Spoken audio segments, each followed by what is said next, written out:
My name is Taj Mohammed and I am a 11th student at Yan School, Samawat Campus. So today I am here with Tedx Review No title name is The Happy Escape and to Better Work and speaker name is by Shawn Achor.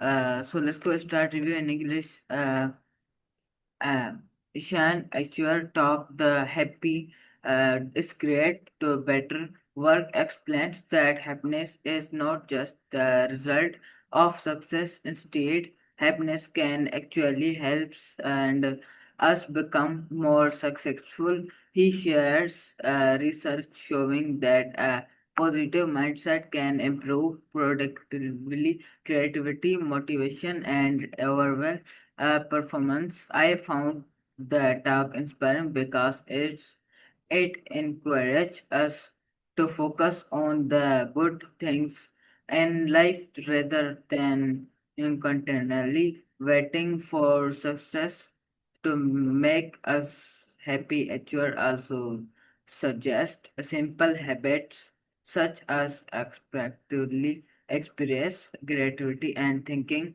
positivity to train out our brain to become more operatively oral.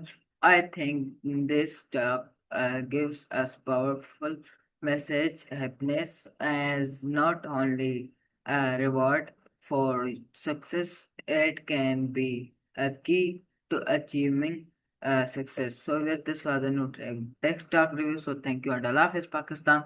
Zindabad Rehan School. Zindabad Allah Hafiz.